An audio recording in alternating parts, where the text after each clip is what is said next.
যুক্তরাজ্যে লন্ডনে অবস্থানরত সাবেক প্রধানমন্ত্রী ও বিএনপি চেয়ারপারসন খালেদা জিয়ার সঙ্গে সাক্ষাৎ করেছেন জামায়াতে ইসলামের আমির শফিকুর রহমান ও নায়েবে আমির সৈয়দ আবদুল্লাহ মোহাম্মদ তাহের। লন্ডনে খালেদা জিয়ার ছেলে বিএনপির ভারপ্রাপ্ত চেয়ারম্যান তারেক রহমানের বাসায় তাদের এই সাক্ষাৎ হয়। এ সময় তারেক রহমান উপস্থিত ছিলেন।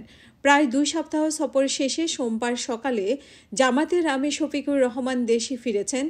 আবদুল্লাহ মোহাম্মদ তাহের এখনও দেশে ফিরেননি।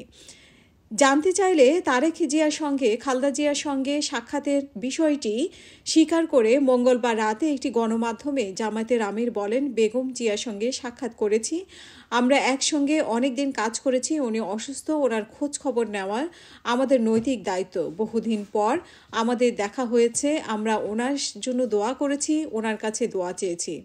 লন্ডনে খালেদা জিয়ার বড় ছেলে ও বিএনপির ভারপ্রাপ্ত চেয়ারম্যান তারেক রহমানের বাসায় আছেন খালেদা জিয়া। তিনি সেখান থেকে লন্ডনে ক্লিনিকে চিকিৎসকের তত্ত্বাবধানে চিকিৎসা নিচ্ছেন। তারেক রহমানের সঙ্গে কোনো কথা হয়েছে কিনা সেই প্রশ্নের জবাবে জামায়াতের আমির বলেন, দুজন মানুষের একসঙ্গে হলে তো অনেক কথাই হয়, অনেক কথাই হয়েছে, তবে তিনি এর বেশি কিছু আর বলতে চাননি।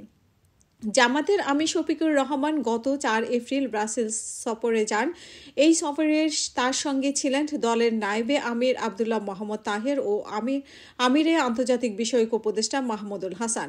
সূত্রে জানা গেছে, ব্রাসেলসে ইউরোপীয় ইউনিয়নের সদর দপ্তরে একাধিক বৈঠক ও সাক্ষাৎ কর্মসূচি ছিল জামায়াতে আমিরের। সফরকালে ইউরোপীয় পার্লামেন্টের সাউথ এশিয়ান ককাসের এমপিদের সঙ্গে বৈঠকে ইউরোপিয়ান ইন্টারন্যাশনাল ইইউ ইন্টারন্যাশনাল অ্যাফেয়ার্সের সাউথ এশিয়া ডেস্কের কর্মকর্তাদের সঙ্গে পৃথক বৈঠক হয় জামায়াতের প্রতিনিধি দলের।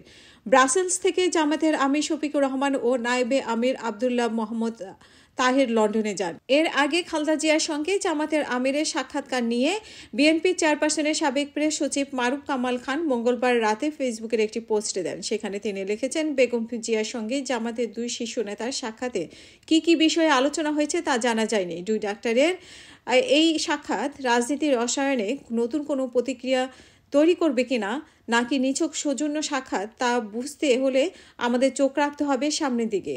মারুফ কামাল খান আরও লিখেছেন, বেগম জিয়ার উন্নত চিকিৎসার জন্য বিলেতে যাওয়ার আগে সেনাপ্রধান জেনারেল ওয়াকারুজ্জামান ও স্বস্তিক বাসায় গিয়ে দেখা করেছিলেন। সেই সাক্ষাৎ নিয়েও বিশদ কিছু জানা যায়নি।